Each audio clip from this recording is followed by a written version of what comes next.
السلام علیکم دوستو، آج میں آپ کے سامنے ایک بہت دلچسپ کتاب لے کے آیا ہوں جو کہ آپ کو بہت کچھ سوچنے پر مجبور کر سکتی ہے، آپ کو حیرت میں بھی ڈال سکتی ہے۔ اس کتاب میں کچھ بات ہی ایسی کی گئی ہے کہ انسان سوچتا ہے کہ کیا یہ بات واقعی سچ ہے یا ایک جھوٹ ہے، حقیقت ہے یا افسانہ ہے۔ اس کتاب کا نام ہے Proof of Heaven. Doctor even Alexander جو کہ اس کتاب کے رائٹر ہیں، انہوں نے یہ دعویٰ کیا ہے کہ انہوں نے زندگی میں جنت کا سفر کیا ہے، اور اسی وجہ سے اس کتاب کا نام انہوں نے پروف آف ہیون یا جنت کا ثبوت رکھا ہے۔ اب یہ بڑی حیرت انگیز بات معلوم ہوتی ہے کیونکہ اس طرح کا کلیم ہم نے کبھی سنا نہیں۔ تو آئیے دیکھتے ہیں کہ اس کتاب میں ایسی کیا بات۔ دوستو آئیے ہم پہلے ڈاکٹر ایون الیگزینڈر کے بارے میں کچھ جاننے کی کوشش کرتے ہیں۔ جو بات اس کتاب کو خاص بناتی ہے وہ یہی ہے کہ یہ کسی لے پرسن کی یا بالکل عام شخص کی لکھی ہوئی یا کہیں بھی بات نہیں ہے، بلکہ ڈاکٹر ایون الیگزینڈر کا ایک سائنٹیفک بیک گراؤنڈ ہے۔ ان کی ساری زندگی کی ٹریننگ سائنس کو اور نیورو سائنس کو پڑھتے ہوئے ہوئی ہے، اور اپنے ان تجربات کو وہ اس علم کے ساتھ جوڑ کر سمجھنے کی کوشش کرتے ہوئے دکھائی دیتے ہیں۔ ڈاکٹر ایون الیگزینڈر کی دلچسپی نیورو سائنس میں بہت ارلی ایج سے ڈیولپ ہو گئی تھی کیونکہ ان کے والد بھی نیورو سرجن تھے۔ ڈاکٹر ایون الیگزینڈر نے تقریباً 3 دہائیاں نیورو سائنس کو سمجھنے اور نیورو سرجری کو پڑھنے میں گزاری ہیں۔ ان کی اپنی ایریا آف انٹرسٹ جو ہے وہ نیو کارٹیکس، جو کہ برین کا اوپر کا حصہ ہے، بالائی علاقہ ہے، جہاں پر تمام قسم کی شعوری پروسیسنگ ہوتی ہے، دیکھنے، سننے، چکھنے کی تمام حصوں کی، اور اس کے علاوہ ہر طرح کی جو ہے لاجک، منطق، زبان، تمام کی تمام صلاحیتیں جو کہ انسانوں کی مخصوص صلاحیتیں کہلاتی ہیں، وہ سب کی سب ہمارے نیو کارٹیکس یا بالائی دماغ کے اندر ہوتی ہیں۔ ڈاکٹر ایون الیگزینڈر نے تقریباً 15 سال ہارورڈ میڈیکل اسکول میں بھی پریکٹس کرتے ہوئے گزارے ہیں، جو کہ امریکہ کا ایک one of the most prestigious institute ہے۔ ڈاکٹر ایون الیگزینڈر کہتے ہیں کہ میری تمام کی تمام ٹریننگ کے دوران میں نے یہی سیکھا تھا کہ انسان کے جتنے بھی تجربات ہوتے ہیں، جو بھی اس کے احساسات ہیں، جو کچھ بھی وہ دیکھتا سنتا ہے یا شعور رکھتا ہے، اس کے پیچھے انسان کا دماغ۔ اگر انسان کے دماغ کو ختم کر دیا جائے تو کوئی بھی شعوری تجربہ باقی نہیں رہے گا۔ وہ کہتے ہیں کہ تمام کی تمام میری سائنٹیفک ٹریننگ اور جتنے بھی شواہد ملتے تھے، جیسے برین کی سرجری کر کے وہ ان کو اندازہ ہوتا تھا کہ مختلف لوگوں کے اندر مختلف قسم کی نفسیاتی تبدیلیاں یا ذہنی تبدیلیاں آتی ہیں۔ ہمارے نیورو سائنس میں یہ ایک کامن انڈرسٹینڈنگ ہے کہ انسان کا دماغ انسان کے تمام شعور کی بیس ہے، اور دماغ کے علاوہ کسی قسم کے تجربات ممکن ہی نہیں ہیں۔ ڈاکٹر ایون الیگزینڈر کہتے ہیں کہ اس کلاسیکل میٹیریلسٹک فلسفی کو میں بالکل تسلیم کرتا تھا، اور میرے سامنے جب کچھ لوگ کچھ عجیب و غریب واقعات بتاتے بھی تھے تو میں ان کو رد کر دیا کرتا تھا۔ وہ کہتے ہیں میری اپنی زندگی میں ایسا ہوا کہ میرے تمام کے تمام نظریات جو اس میٹیریلسٹک فلسفی کے بارے میں تھے وہ تبدیل ہو گئے۔ ڈاکٹر ایون الیگزینڈر کہتے ہیں کہ ایک صبح میری آنکھ 4:30 پر کھل گئی، جو کہ میرے روٹین سے 1 گھنٹہ قبل تھا، اور میں نے اپنے جسم میں ہلکا سا درد محسوس کرنا شروع کیا۔ خاص طور پر میرے کمر میں ریڑھ کی ہڈی کے نچلے حصے میں مجھے کچھ درد محسوس ہوا۔ میں نے یہ سمجھا کہ وائرل فلو کی وجہ سے ہوگا، جس کا میں 1-2 دن سے شکار تھا، اور پھر میں نے کروٹ لینا چاہی تو وہ درد کی جو شدت تھی وہ بہت بڑھ گئی، اور پھر مجھے یہ خیال آیا کہ شاید مسل کا کھچاؤ ہے، اور میں نے اس کو نظر انداز کرنا چاہا، لیکن وہ درد آہستہ آہستہ بہت شدید ہوتا گیا، اور آخرکار ڈاکٹر ایون الیگزینڈر کہتے ہیں کہ میں نے سوچا کہ میں واش روم جاتا ہوں اور وہاں پر باتھ ٹب میں بیٹھتا ہوں تو شاید اس سے مجھے جو ہے وہ تھوڑا سا ریلیف ملے گا۔ تو وہ کہتے ہیں کہ میں باتھ روم کی طرف گیا، اور جو ہی میں واش روم میں پہنچا اور میں نے باتھ ٹب میں پانی ڈالنا شروع کیا تو وہ درد اتنا شدید بڑھ گیا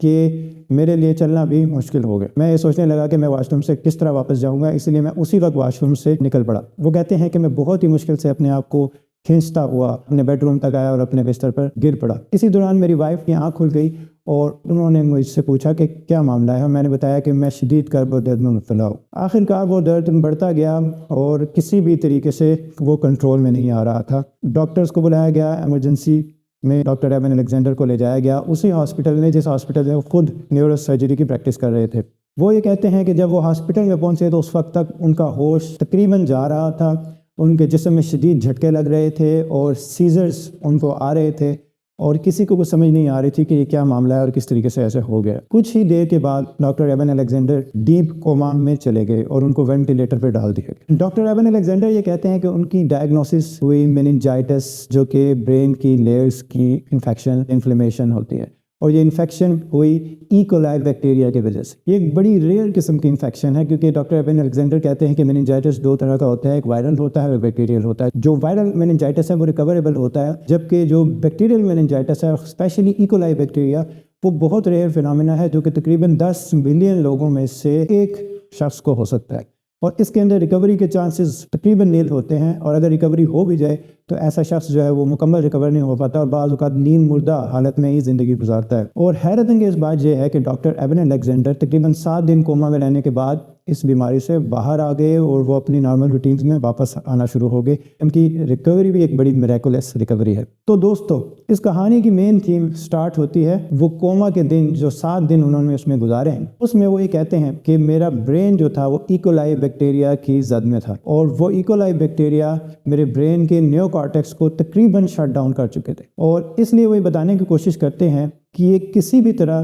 سائنٹیفکلی پاسبل نہیں تھا کہ میرا دماغ جو ہے وہ کسی قسم کا شعوری تجربہ کر سکتا، نہ مجھے خواب آ سکتا تھا، نہ میں کچھ اور حسی تجربہ کر سکتا تھا۔ میرے دماغ کا جو نیو کارٹیکس تھا وہ اس بیماری میں اٹیک ہوا تھا اور مکمل طور پہ شٹ ڈاؤن ہو چکا تھا، اس لیے سائنٹیفکلی کوئی بھی ایکسپیرینس پاسبل نہیں تھا۔ یہاں پر وہ بتاتے ہیں کہ ان 7 دنوں کے دوران انہوں نے کچھ اس طرح کے تجربات کیے جو کہ ان کی زندگی میں کبھی پہلے نہیں ہوئے۔ انہوں نے کوئی اس طریقے کا روحانی سفر کیا کہ ان کی زندگی کی تمام ڈیفینیشنز اور سارے کانسیپٹس اس کے بعد چینج ہو۔ اب ہم بات کرتے ہیں کہ انہوں نے اپنے اس کوما کے دوران میں کیا کچھ تجربہ کیا۔ ڈاکٹر ایبن الیگزینڈر کہتے ہیں کہ انہوں نے اپنے آپ کو بہت سخت اندھیرے میں پایا، لیکن ایسا اندھیرا جس میں وہ کچھ دیکھ سکتے۔ وہ کہتے ہیں کہ میں اس اندھیرے میں ایک اویئرنیس کی صورت میں موجود تھا، میرے پاس میرا جسم نہیں تھا، میرے پاس میری کوئی یادیں نہیں تھی، اور وقت وہاں پر اس طرح نہیں تھا جس طرح سے ہم دنیا میں اپنے وقت کو ایکسپیرینس کرتے ہیں، جو کہ سیکنڈز اور لمحوں میں اور منٹوں میں اور گھنٹوں میں چلتا ہے۔ ایبن الیگزینڈر کہتے ہیں کہ اس اندھیرے کے اندر مجھے پھر کچھ ایسی آوازیں سنائی دینا شروع ہوئی جیسے دل کے دھڑکنے کی آوازیں ہوتی، اور پھر وہ دل کے دھڑکنے کی آوازیں اتنی اونچی ہوتی گئیں اور اتنی گونجتی گئی کہ ایسا لگنے لگا جیسے کوئی لوہار جو ہے کسی لوہے کی بڑی پلیٹ کو اس طرح مار رہا ہے کہ زمین پوری کی پوری اس سے کانپ رہی۔ پھر ایبن الیگزینڈر کہتے ہیں کہ مجھے اپنے ارد گرد کچھ بہت بڑی جڑیں محسوس ہوئیں، جیسے کہ پودوں کی اور درختوں کی جڑیں، اور اپنے اس تجربے کو اسی لیے وہ نام دیتے ہیں ایک realm of the earth forms view, یعنی کہ ایک ارتھ فارم ہے، جیسے کوئی چھوٹا سا کیڑا ہے جو کہ زمین کے اندر ہے اور زمین کے اندر کی دنیا کو دیکھ رہا ہے۔ تھوڑی دیر کے بعد وہ کہتے ہیں کہ وہ بڑی بڑی جڑیں کچھ ایسی شکلیں اختیار کرتی گئی جیسے کہ خون کی نالیاں ہوتی۔ وہ اس تجربے کو ایسے کہتے ہیں جیسے کوئی بچہ ماں کے پیٹ کے اندر ہے اور اس کو وہ خون محسوس ہوتا ہے اور وہ رطوبتیں محسوس ہوتی ہیں جو کہ پیٹ کے اندر ہوتی ہیں، اور پھر وہ یہ کہتے ہیں کہ یہ چیز کا تعین دنیاوی ٹائم کے حساب سے نہیں کیا جا سکتا، میں اس چیز میں کتنی دیر رہا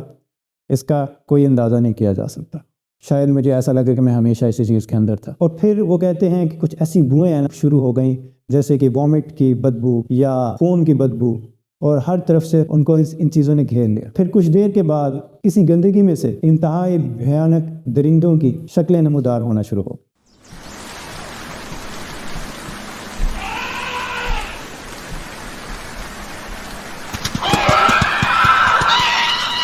اور وہ کہتے ہیں کہ میں جتنا غور ان چیزوں پہ کرتا تھا وہ اتنی ہی زیادہ میرے اوپر حاوی ہونا شروع ہو جاتی۔ ایک احساس میرے میں باقی تھا کہ میں شاید اس چیز سے چھٹکارا حاصل کر سکتا ہوں، شاید میں مزید آگے جا سکتا ہوں، اگرچہ میں اپنے بارے میں نہیں جانتا تھا کہ میں کون ہوں یا کیا ہوں، ایک تجربہ تھا جو میں کرتا جا رہا تھا اور میں یہ جاننا چاہتا تھا کہ اس سے آگے کیا ہے۔ پھر وہ کہتے ہیں کہ یکا یک ایک تبدیلی آنا شروع ہوئی اور اس اندھیرے میں ایک راستہ نمودار ہونا شروع ہوا، اور پھر انتہائی حسین سنہری سفید دھاگے نظر آنا شروع ہو گئے جیسے وہ کسی روشنی میں سے نکل رہے۔ پھر انہوں نے دیکھا کہ اس راستے میں سے ایک انتہائی خوبصورت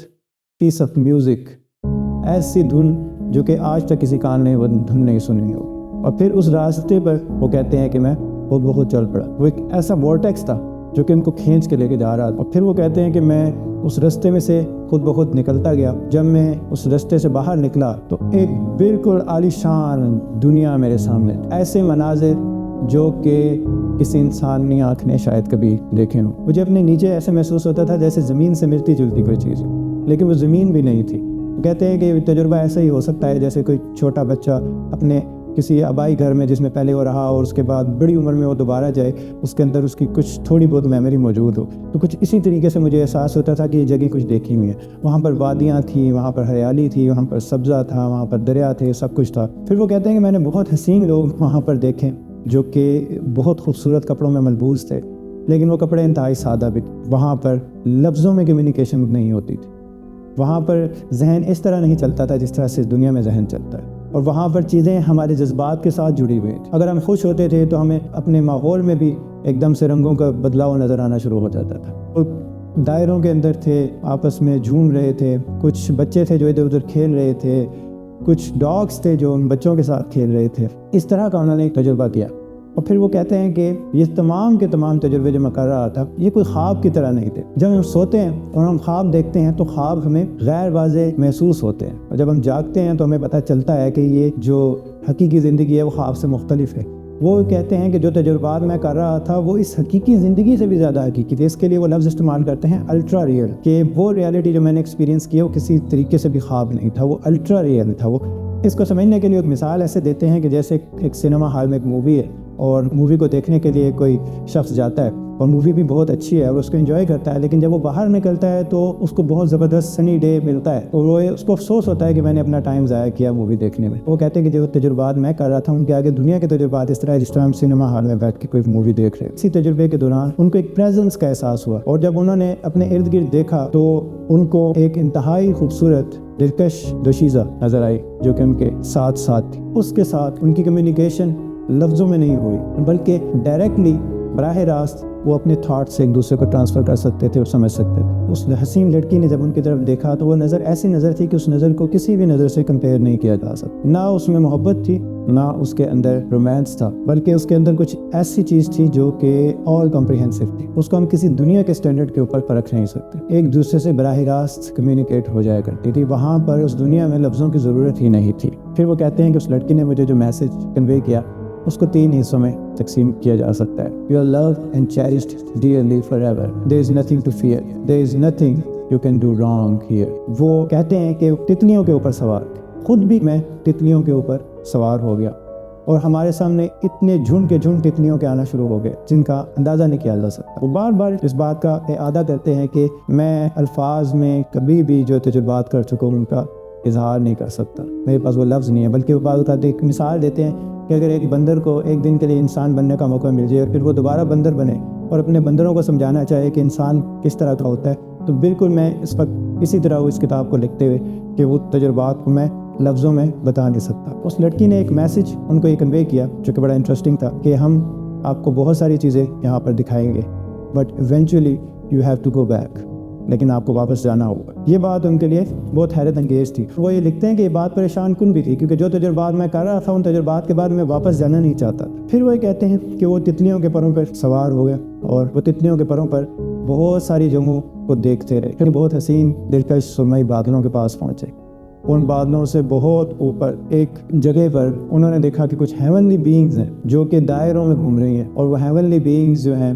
وہ مسلسل حمد میں مشغول ہیں. اور وہ کہتے ہیں کہ ان ہیونلی بینگز کو ہم زمینی لحاظ سے اینجلز یا فرشتوں سے تشبیہ بھی دے سکتے ہیں. وہ اتنی شدت کے ساتھ حمد کر رہے تھے اس سینٹر کے ارد گرد, ایسے لگتا تھا جیسے کہ اگر وہ نہیں کریں گے تو ایسا ہو نہیں سکے گا کہ وہ نہ کر سکے. اس کے جو وہ قریب جاتے گئے تو پھر سے ایک رستہ سا بننا شروع ہوا, اور پھر اس رستے کے اندر جب وہ گئے تو اس رستے نے ان کو کھینچنا شروع کر دیا, یہاں تک کہ وہ جو سورس یا سینٹر تھا وہ اس کے بالکل پاس پہنچ. ایبن الیگزینڈر کہتے ہیں کہ ہم اس سورس یا سینٹر کو گاڈ بھی کہہ سکتے ہیں کیونکہ جو کچھ بھی تھا وہ کہتے ہیں کہ اس سورس یا سینٹر کی ہی وجہ سے تھا. اس سورس یا سینٹر نے, ایبن الیگزینڈر کہتے ہیں, ان کے ساتھ براہ راست کمیونیکیٹ کرنا شروع کر. جو چیز انہوں نے تجربہ کی وہ یہ کہتے ہیں کہ میں نے ایک انکنڈیشنل لو کو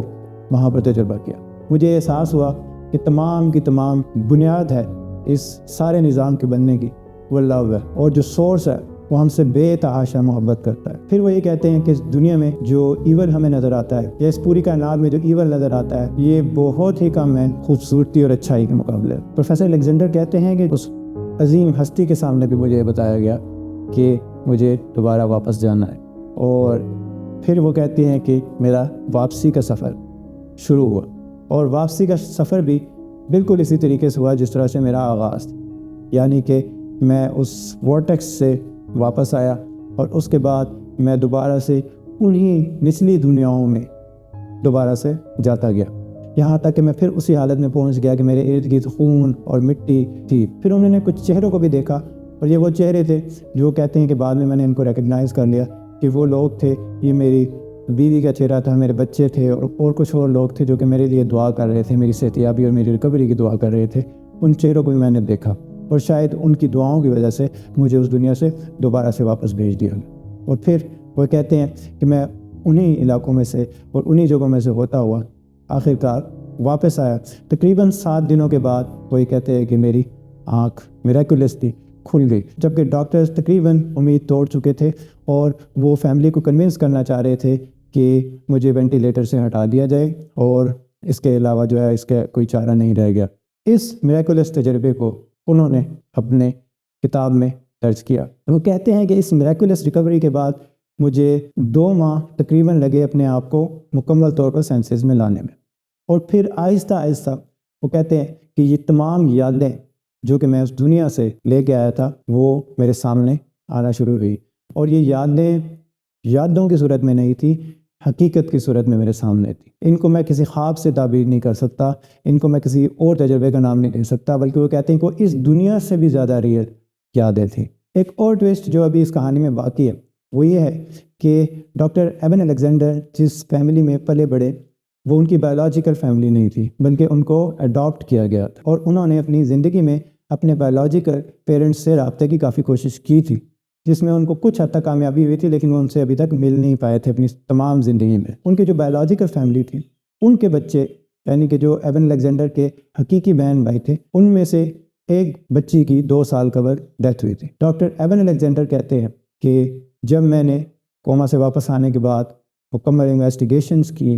اور کسی طریقے سے اس بچی کی جو کہ ان کی بہن تھی اس کی تصویریں بھی حاصل کرنے کی کوشش کی، تو اس کی تصویر دیکھ کر مجھے اندازہ ہو گیا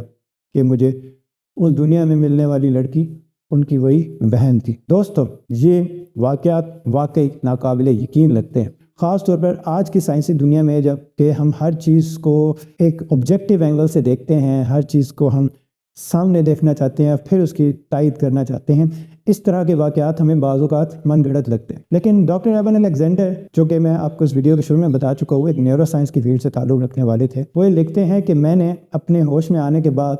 تمام تر سائنسی شواہد اور میری جو نیورو سائنس کا علم تھا اس کے قائم کیے ہوئے مفروضوں کی بنیاد پر اپنے ان تجربات کو فٹ کرنے کی کوشش کی، لیکن وہ کہتے ہیں کہ مجھے کسی بھی سائنسی مفروضے میں اپنے ان تجربات کو فٹ کرنے میں مکمل طور پہ ناکامی ہوئی۔ وہی کہتے ہیں کہ جو میرے تجربات تھے شاید میرے لوور برین ایریاز کے ساتھ جو ہے وہ، چونکہ میں اس ٹائم پہ زندہ تھا اور کوما کی کنڈیشن میں تھا، تو شاید لوور برین ایریاز جو کہ میرے فنکشنل تھے اور اپر برین ایریاز میرے فنکشنل نہیں تھے، تو شاید وہاں پر ان کی فنکشنالٹی کی وجہ سے میرے اندر یہ چیزیں آئی ہوگی، لیکن وہ کہتے ہیں کہ یہ چیز سائنسی طور پر ثابت نہیں ہو سکتی۔ میرے جو ایکسپیرینسز تھے وہ اتنے ویوڈ تھے اور اتنے واضح تھے، وہ خواب سے بھی زیادہ واضح تھے، وہ حقیقی زندگی سے بھی زیادہ واضح تھے کہ یہ پاسبل نہیں کہ میرے لوور برین ایریاز یا برین سٹیم جو کہ ایک ریپٹیلین دماغ ہوتا ہے جو کہ صرف اور صرف ہمیں زندہ رکھنے کے لیے ہوتا ہے اور اس کا تعلق ہمارے اعلیٰ درجے کے ذہنی عمل کے ساتھ نہیں ہوتا ہے، وہ اس کو سپورٹ نہیں کر سکتے۔ پھر وہ کہتے ہیں کہ ایک اور اوپینین یہ تھا کہ جو ڈرگز اس ٹائم پر مجھے دی جا رہی تھی ان کے کوئی سائیکیڈیلک افیکٹ تو نہیں تھا۔ سائیکیڈیلک ڈرگز وہ ڈرگز ہیں جو کہ ہمارے اندر مختلف ایکسپیرینسز کریٹ کر دیتی ہیں، ہیلوسینیشنز کریٹ کرتی ہیں۔ تو وہ کہتے ہیں کہ کسی بھی قسم کا ایکسپیرینس کرنے کے لیے میرے نیو کارٹیکس یعنی اپر برین کا ایکٹیو ہونا ضروری ہے، ان ڈرگز کے اثر کے لیے بھی میرے اپر برین کا ایکٹیو ہونا ضروری ہے، اور میرا برین اپر برین اس ٹائم پر بالکل نان فنکشنل تھا، اس لیے یہ بھی ہائپوتھیسس سائنٹیفکلی وہ کہتے ہیں کہ اس کو ہم ثابت نہیں کر سکتے۔ ایک اور چیز ہے ڈی ایم ٹی ڈمپ، یعنی کہ ہمارا پینیل گلینڈ جب برین شدید سٹریس میں ہوتا ہے تو وہ ہارمون ہے یا ایک نیورو ٹرانسمیٹر ہے سیروٹونین، اس کو پروڈیوس کرواتا ہے، اور وہ سیروٹونین ان ایکسٹریم کنڈیشنز میں بعض اوقات سائیکیڈیلک افیکٹ پیدا کر سکتی ہے، لیکن پھر وہ یہ کہتے ہیں کہ کسی بھی قسم کے سائیکیڈیلک افیکٹ کے لیے ضروری ہے کہ میرا نیو کارٹیکس فنکشنل ہو، اور اس صورت میں وہ کہتے ہیں کہ چونکہ میں ایک نارمل آدمی سے زیادہ انڈرسٹینڈنگ رکھتا ہوں اور میں نے ساری زندگی نیورو سائنس اور نیورو سرجری میں گزاری ہے، تو اس لیے میں کہہ سکتا ہوں اپنی بات کی رپورٹس دیکھ کر بھی کہ میرا اپر برین کسی بھی صورت میں اتنے ویوڈ ایکسپیرینسز کرنے کے بالکل بھی قابل نہیں تھا۔ لہٰذا اپنی اس بک کو وہ ویلیڈیٹ کرنے کے لیے وہ یہ آرگومنٹ بیس کرتے ہیں کہ یہ جتنے بھی ایکسپیرینسز میں نے کیے ہیں یہ آؤٹ آف باڈی ایکسپیرینسز تھے، یہ جسم کے بغیر ایکسپیرینسز تھے، اس ٹائم پہ ان کا جسم کام نہیں کر رہا۔ ایون الیگزینڈر کہتے ہیں کہ انسانی دماغ جو ہے اب میرا اس کو دیکھنے کا زاویہ نظر بدل گیا۔ پہلے میں انسانی دماغ کو ہر شعوری تجربے کی بنیاد سمجھتا تھا، لیکن اس میٹیریلسٹک فلسفی کو اب میں چھوڑ چکا ہوں۔ اب وہ کہتے ہیں کہ ان کا خیال یہ ہے کہ انسانی دماغ ایک والو کی طرح ہوتا ہے اور ایک بہت بڑی ریالٹی ہے، ہائر ریالٹی کو فلٹر کرنے کا کام کر رہا ہوتا ہے، اور ہم اس ریالٹی کا ایکسپیرینس اپنی اس موجودہ باڈی میں نہیں کر سکتے، کیونکہ یہ باڈی جو ہے ایک لمیٹڈ ٹائم فریم میں اور لمیٹڈ ٹائم زون کے اندر کام کرنے کے لیے بنائی گئی ہے۔ اور جب ہم اس باڈی سے باہر نکلتے ہیں تو ہمارے سامنے ایک دنیا کی ایک نئی جہت آ جاتی ہے جس کو ہم کبھی بھی اپنے اس زمینی تجربے میں بیان نہیں کر سکتے۔ دوستو، آپ ان باتوں پر کتنا یقین کرتے ہیں یا نہیں کرتے ہیں، یہ فیصلہ تو آپ نے کرنا ہے۔ ان تجربات کو آپ کس نظر سے دیکھتے ہیں، آپ آیا کہ اس کو ایک افسانہ سمجھتے ہیں یا اس کو حقیقت سمجھتے ہیں، اس کا فیصلہ بھی آپ نے کرنا ہے۔ میں امید کرتا ہوں کہ بک آپ کو بہت پسند آئی ہوگی، آپ اس کو پڑھنا چاہیں تو ضرور پڑھیں، اس میں آپ کو مزید تفصیلات بھی ملیں گی، اور ڈاکٹر ایبن الیگزینڈر کے اوپر بہت سارا کریٹیسزم بھی موجود ہے، وہ بھی آپ کو ضرور پڑھنا چاہیے۔ باقی آپ خود فیصلہ کریں اس کے بارے میں۔ دوستو، اگر یہ ویڈیو آپ کو پسند آئی ہے تو آپ اس کو لائک کریں، میرے چینل کو سبسکرائب کریں اور بیل آئیکن پہ ضرور کلک کریں تاکہ جو ہی میں کوئی نئی ویڈیو لاؤں تو آپ کو پتہ لگے۔ میری کوشش ہوگی کہ میں انشاءاللہ آپ کے لیے مزید دلچسپ اور معلوماتی ویڈیوز بناتا رہوں۔ Thank you.